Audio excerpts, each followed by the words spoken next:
വണ്ടി ഓടിക്കുന്നത്? എടാ പോളെ, നീയായിരുന്നു. ഓഹോ, താനാണോ? താൻ എന്നെ വണ്ടി എത്തി കൊല്ലാൻ നോക്കിയാണല്ലേ? കൊള്ളാം, തേടിയ വള്ളി കാലി ചുറ്റെന്ന് പറഞ്ഞ പോലെയായി. നിങ്ങളിത് എവിടെ ആയിരുന്നു മക്കളെ? ഞാൻ നിങ്ങളെ അന്വേഷിക്കാൻ നോക്കിയിട്ട് നാളെ എത്രയാണെന്ന് അറിയാവോ? താൻ എന്തിനാ ഞങ്ങൾ അന്വേഷിക്കുന്നത്?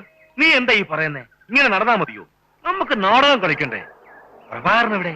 ഞങ്ങള് നാടൻ കളിയൊക്കെ നിർത്തി. നിർത്തിയോ? പിന്നെ ഞാൻ നിങ്ങൾ ദേഷ്യത്തിൽ പറഞ്ഞെന്ന് വെച്ച് നിങ്ങളത് കാര്യത്തിലെടുക്കാവോ? നീ അറിഞ്ഞോ, സ്റ്റേറ്റ് അവാർഡ് പ്രഖ്യാപിച്ചു. കഴിഞ്ഞ വർഷത്തെ ഏറ്റവും നല്ല നാടകനാടനുള്ള അവാർഡ് നമ്മുടെ പ്രഭാകരനാ. നേരം? എന്നിട്ട് പത്രത്തിലൊന്നും കണ്ടില്ലല്ലോ? ഇന്ന് രാവിലെ ഫോണിൽ വിളിച്ചു പറഞ്ഞതാ. നാളത്തെ പത്രത്തിൽ എല്ലാ വിവരങ്ങളും ഉണ്ടാവും. നല്ല നാടകത്തുള്ള അവാർഡ് നമുക്കാടാ. നിങ്ങൾ അന്വേഷിക്കുന്ന സ്ഥലമൊന്നുമില്ല. ഞാൻ പ്രഭാകരന്റെ വീട്ടിലും പോയിരുന്നു. വീട്ടിൽ പോയി എങ്ങനെയാണ്? പ്രഭ ഭ്രാന്താശുപത്രിയിലല്ലേ? പ്രശാന്തി മെന്റൽ ക്ലിനിക്കിൽ. ഭ്രാന്താശുപത്രിയിലും? ആരോടും പറയരുത്, സത്യമായിട്ടൊന്നും ഭ്രാന്തൊന്നുമില്ല. പ്രഭയ്ക്ക് ഭ്രാന്താശുപത്രി ജോലി കിട്ടി. അതാ. പ്രശാന്തി മെന്റൽ ക്ലിനിക്. നേരാണോ വക്കസിൻ ചേട്ടാ? എനിക്കാണോ ഇപ്രാവശ്യം അവാർഡ്? അതേടാ മോനെ. ചേട്ടാ, ഈ ബെസ്റ്റ് ആക്ടറിന് എന്റെ പേരൊന്നും പരിഗണനയിൽ വന്നില്ലേ? നിന്റെ പേര് ജഡ്ജിങ് കമ്മിറ്റി പ്രത്യേകം പറഞ്ഞിട്ടുണ്ടായിരുന്നു. കണ്ടോ? എടാ, നീ 3 പ്രാവശ്യം ഡയലോഗ് തെറ്റിച്ച് ഒഴിച്ചാൽ നാടകത്തിന് ഒരു കുഴപ്പമില്ലെന്നാണ് അവരുടെ ഏകകണ്ഠമായ അഭിപ്രായം. അല്ല, ഇവനത് എന്ത് പറ്റി? അത് ഞങ്ങൾ യമുനയെ രക്ഷിക്കാൻ വേണ്ടി അന്ന് ബക്കറ്റൻ ചേട്ടൻ വണ്ടി ഇറക്കി വിട്ടപ്പോ പെട്ടെന്നുണ്ടായ ഷോക്കിൽ സംഭവിച്ചതാ. എന്റെ കർത്താവേ, എന്നോട് പൊറുക്കണേ. പ്രഭാകരന് അത്രമാത്രം ആത്മാർത്ഥതായിരുന്നു ചേട്ടനോട്. കുറ്റബോധം എന്നെ വേട്ടയാടുന്നു പ്രഭാകര. എനിക്കും ഷോക്ക് വന്നതാ. ഭാഗ്യത്തിന് ഇവനെ പോലെ വട്ടായില്ല. നിനക്കിനി പ്രത്യേകിച്ച് വട്ടുവരേണ്ട കാര്യമൊന്നുമില്ലല്ലോ. ചേട്ടാ, ഇവൻ പറയുന്നൊന്നും വിശ്വസിക്കരുത്. ഞാൻ ഭ്രാന്തനായിട്ട് അഭിനയിക്കില്ലേ? വേണ്ട, ഇപ്പോഴും സ്റ്റേജിലാണെന്നാണ് അവന്റെ വിചാരം. ഭ്രാന്തൻ റോളിന് പ്രഭാകരനെ വെല്ലാൻ വേറെ ആള് ജനിക്കണം. അറം പറ്റിയല്ലോടാ മോനെ. ചേട്ടാ, സത്യമായിട്ട് എനിക്ക് ഭ്രാന്തില്ല. ഇതൊക്കെ ഞങ്ങളുടെ ഒരു പ്ലാൻ അല്ലേ? പറഞ്ഞു കൊടുക്കണം പുല്ലേ. കണ്ടോ, വയലന്റ് ആകാൻ തുടങ്ങിയിട്ടുണ്ട്. എന്റെ പൊന്ന് ചേട്ടാ, ഞാൻ എന്ത് ചെയ്യും? ഡോക്ടർമാര് വളരെ വില കൂടിയ മരുന്നുകളാണ് കുറിച്ച് തന്നിരിക്കുന്നത്. പോരാത്തിന് ഡെയിലി 6 നേരം ഫ്രൂട്ട്സും പാലും വാങ്ങിച്ചു കൊടുക്കണം. ഇതിനൊക്കെ കാശിന് ഞാൻ എവിടെ പോകും? നല്ല കാര്യമായി പോയി. വിശുകല തിയേറ്റേഴ്സിന് അഭിമാന സ്തംഭം ഇങ്ങനെ ഭ്രാന്തനായി കിടന്ന് മരിക്കാൻ ഞാൻ സമ്മതിക്കത്തില്ല. നിനക്ക് എത്ര കാശ് വേണം പറ?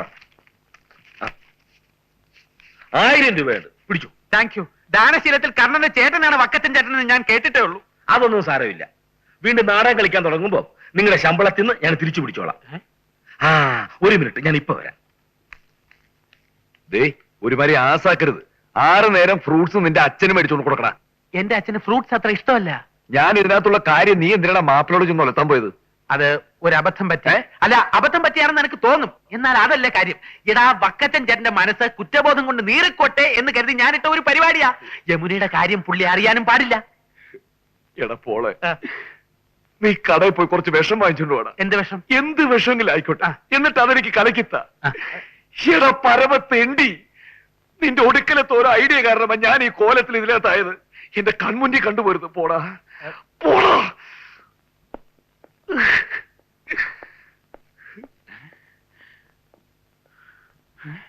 ഹലോ, പ്രസ് ക്ലബ് അല്ലേ? ഞാൻ ചിറ്റാർ വക്കച്ചനാ. അതെ, വിശ്വനാഥ തിയേറ്റേഴ്സിലെ വക്കച്ചൻ തന്നെ. പിന്നെ ഞാനിപ്പോ വിളിക്കാൻ കാരണം, ബെസ്റ്റ് ആക്ടർ അവാർഡ് കിട്ടിയ എന്റെ ട്രൂപ്പിടെ നടൻ പിരപ്പംകോട് പ്രഭാകരനല്ലേ, അയാൾ ഇവിടെ പ്രശാന്തി മെന്റൽ ഹോസ്പിറ്റൽ ഉണ്ട്. അത് പിന്നെ പെട്ടെന്ന് ഒരു ഷോക്ക് ഉണ്ടായതാ. അതൊക്കെ നേരിട്ട് പറയാന്നേ. ഇങ്ങോട്ട് പോരെ? ഞാൻ ഇവിടെ ഉണ്ടാവും. വേഗം പോരെ. ശരി.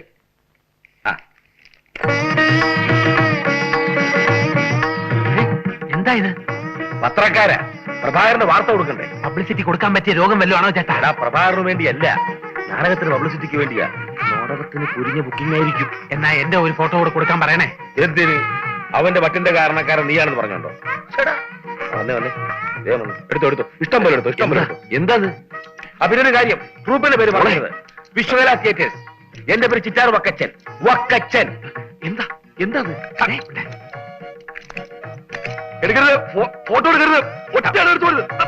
മണ്ടത്തിനെ പറയത്. ഇക്കാലത്ത് പത്രത്തിൽ ഒരു ഫോട്ടോ അച്ചടിച്ച് വരുന്നത് നിസ്സാര കാര്യമാണോന്നാ ചോദിച്ചത്. ഒരു ഫോട്ടോ കൂടെ എടുത്തോ. ആത്മാർത്ഥ സുഹൃത്തിനെ ആശ്വസിപ്പിക്കുന്ന അതുല്യ കലാകാരൻ പോൾരാജ്.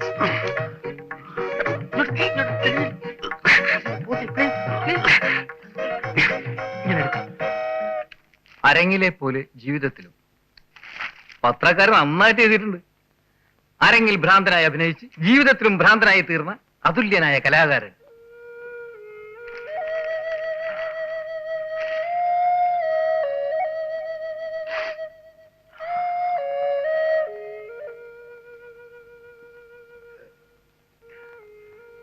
പ്രഭേ,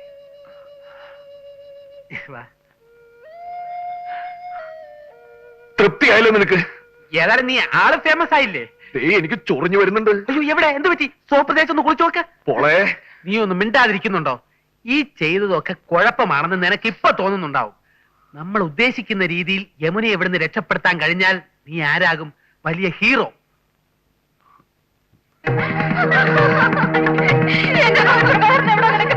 അവിടെ 11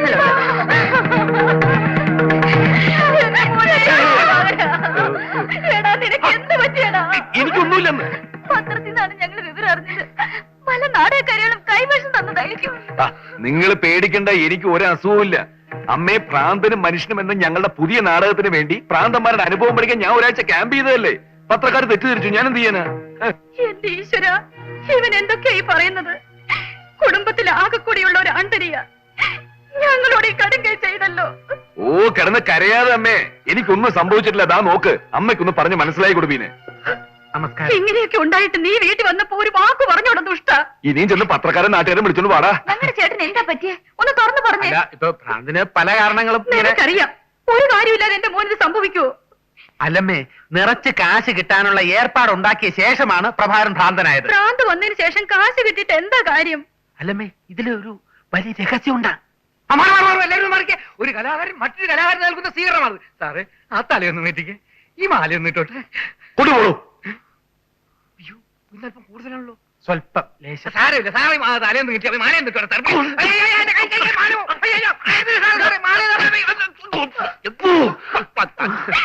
അയ്യോ, എന്റെ മോന് ഭ്രാന്ത് പിടിച്ചേ. അമ്മേ, അമ്മേ, ഒരു കാര്യം. ആ, ഞാൻ പറയുന്നത് വിശ്വസിക്കണം. വരണം, വന്നാട്ടെ, വന്നാട്ടെ.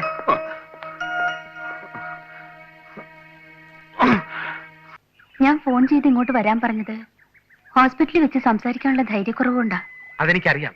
ബീനയ്ക്ക് ഒത്തിരി കാര്യങ്ങൾ ഒറ്റയ്ക്കിരുന്ന് എന്നോട് പറയാനുണ്ടാവും. ഒരു കാമുകിയുടെ വികാരം എനിക്ക് മനസ്സിലാക്കാവുന്നതേ ഉള്ളൂ. പറയൂ. അതിനൊന്നുമല്ല ഇവിടെ വരാൻ പറഞ്ഞത്. പിന്നെ ഇന്ന് രാത്രി യമുനയുടെയും പ്രഭാകരന്റെയും സെല്ല് ഞാൻ തുറന്നു കൊടുക്കാം. ലീലാമ്മ സിസ്റ്ററിന്റെ എന്റെ അറ്റൻഡേഴ്സ് ഇന്ന് ലീവാണ്. ആനി സിസ്റ്റർക്ക് ഇന്ന് നൈറ്റ് ഡ്യൂട്ടി. അവര് കിടന്ന് ഉറങ്ങിക്കോളും. ഇന്ന് നല്ലൊരു ചാൻസാ. രാത്രി ഒരു 11 മണിയോട് അടുക്കുമ്പോ പോള് ഹോസ്പിറ്റലിന് തെക്കുവശത്തുള്ള റോഡിൽ വന്ന് നിൽക്കണം. അത് ഞാൻ ഏറ്റു. ദേ, ജീവൻ പണയം വെച്ചുള്ള സാഹസമാണ് ഞാൻ ചെയ്യാൻ പോകുന്നത്. ഓർമ്മയുണ്ടല്ലോ? ബീന ഒന്നുകൊണ്ട് പേടിക്കണ്ട. നന്മ ചെയ്യുന്ന മനസ്സുകളോടൊപ്പം ദൈവം എന്നും ഉണ്ടാകും.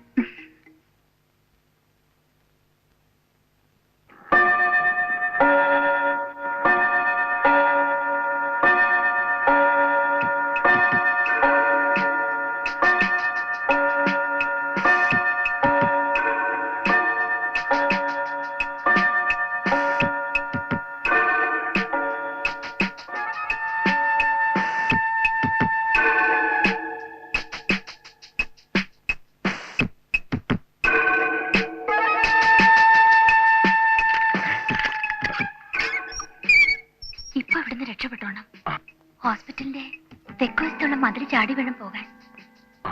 പോൾ അവിടെ കാത്തു നിൽപ്പുണ്ടാവും. യമുന താഴെ വരുമ്പോ പ്രഭാകരൻ അവിടെ ഉണ്ടാവണം. പിന്നെ എല്ലാം സൂക്ഷിച്ചു വേണം. ദാ, ഇത് പോള് തന്നയച്ചതാ. എന്തോ ഡ്രസ്സാണെന്ന് തോന്നുന്നു. Thank you sister, thank you very much.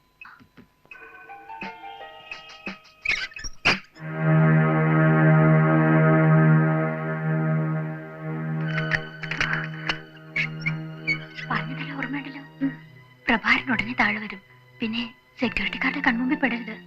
ഞാൻ പോയി അല്പം കഴിഞ്ഞ് യമുന ഇറങ്ങിയാൽ മതി. ഈ ഉപകാരം അതൊക്കെ പിന്നെ മതി. ഞാൻ ഇറങ്ങട്ടെ.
അവര് പുറത്തു തന്നെയുണ്ട്. ഇനിയിപ്പോ എന്ത് ചെയ്യും? ഇതിന്റെ അടിയിലെങ്ങനെ ഇതുണ്ട്.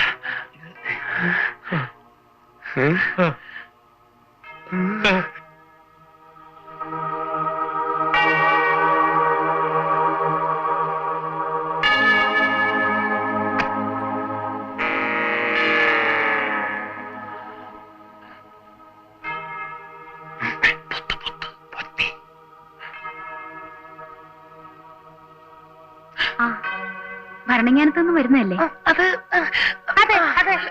ഇത്രയും വൈകിയപ്പോ നിങ്ങൾ ഇനി ഇന്ന് എത്തുകയില്ലെന്നാ കരുതിയത്. ധ്യാനം കൂടാൻ വന്ന ബാക്കി സിസ്റ്റേഴ്സ് എല്ലാം 6 മണിക്ക് മുമ്പ് തന്നെ എത്തി. ട്രെയിൻ ലേറ്റ് ആയി പോയതുകൊണ്ട് വൈകി പോയതാ. നിങ്ങൾ ആഹാരം വല്ലതും കഴിച്ചതാണോ? ഒന്നും കഴിച്ചില്ല. കുടൽ കത്തിക്കരിയുന്ന വിശപ്പാണ്. എന്നാൽ ഡൈനിങ് ഹാളിലേക്ക് പോയിക്കോളൂ. നിൽക്കൂ. എന്താ ഈ കർച്ചിക്ക് മൂക്കിൽ തന്നെ വെച്ചിരിക്കുന്നത്? ഞങ്ങൾക്ക് നല്ല ജലദോഷ. നല്ല പനി. 110 ഡിഗ്രി വീതമുണ്ട്. അതെയോ? എന്നാ ഇന്നിനി ഒന്നും കഴിക്കണ്ട, റെസ്റ്റ് എടുത്തോളൂ. ദേ റൂം നമ്പർ 34ലേക്ക് വെക്കോളൂ. പനി അല്പം കുറഞ്ഞിട്ടുണ്ട്.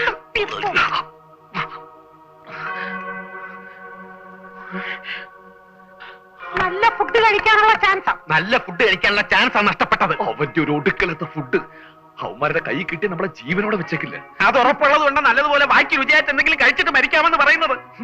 അവന്മാർ ഇവിടെയൊക്കെ തന്നെ ഉണ്ട്. ഇപ്പൊ പുറത്തു പോകുന്ന അപകടം ഇവിടെ തന്നെ കൂടാം. എത്ര നേരമായി ഈ കർച്ചീഫും പിടിച്ചോണ്ട് ഇങ്ങനെ ഇവിടെ? അല്ലാതെ പിന്നെ എന്ത് ചെയ്യാനാ? അതെ, നമുക്ക് ഈ മീശ കരിച്ചു കളഞ്ഞാലോ? ചേട്ടനെ തന്നെ താനങ്ങ് കരിച്ചോണ്ടാ മതി. ഈ മോന്തയില് മീശ ഉള്ളതും ഇല്ലാത്തൊക്കെ കണക്കാ. പിന്നെ കിടന്നുറങ്ങാൻ നോക്ക്. പോത്തുപോലെ കിടന്ന് ഉറങ്ങിക്കളയരുത്. ഇല്ല. അവന്മാര് പോയി കഴിഞ്ഞാൽ നമുക്ക് അപ്പ സ്ഥലം വിടണം.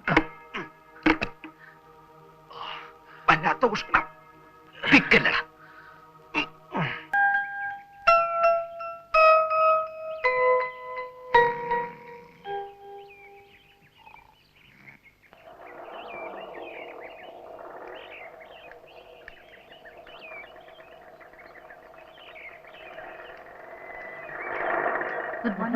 Good morning. നിങ്ങൾ എവിടെ നിന്ന് വരിക? ഭരണങ്ങാനത്ത് നിന്നും വരിക. ഇന്നലെ വരാൻ പറ്റിയില്ല. ഭരണങ്ങാനത്ത് നിന്നോ? അപ്പൊ രാത്രി വന്നവരോ? അവിടുന്ന് വേറെ ആരും വന്നിട്ടില്ല മദർ. ശരി, വരൂ, ഞാൻ കാണിച്ചു തരാം.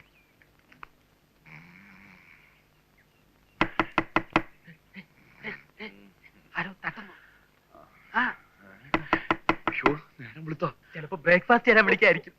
നിന്നോട് ഞാൻ ഇപ്പോഴേ പറഞ്ഞു.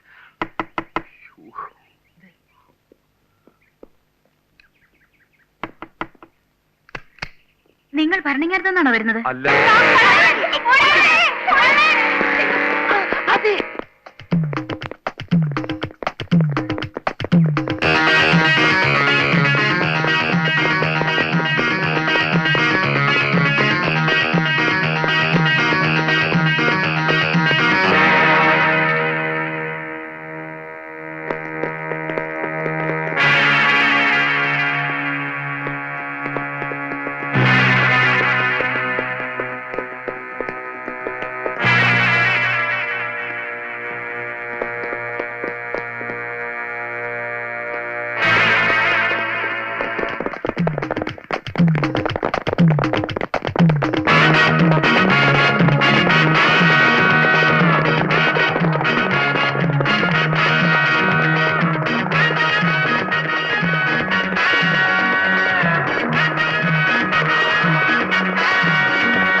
ഒരു രക്ഷകൻ.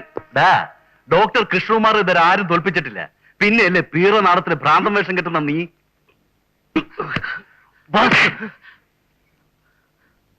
ഡ്യൂട്ടി റൂമിൽ നിന്ന് താക്കോൽ മോഷ്ടിച്ച് രണ്ടിനും തുറന്നു വിട്ട് അല്ലട. ഇതിനകത്ത് നീയൊക്കെ ഇനി എങ്ങനെ രക്ഷപ്പെടുമെന്ന് ഞാനും നോക്കട്ടെ.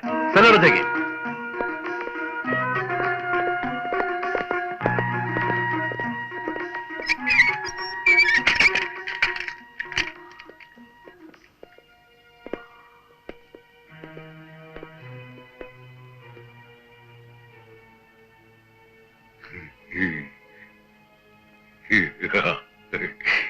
ഇത് സാറിന്റെ ഓപ്പറേഷൻ എത്രാമത്തെ ഘട്ട പറയടാ. വിഷമിക്കാതെ പ്രഭേ, മഹാന്മാർക്ക് എപ്പോഴും ഇതേപോലുള്ള പരീക്ഷണ ഘട്ടങ്ങൾ നേരിടേണ്ടി വന്നിട്ടുണ്ട്.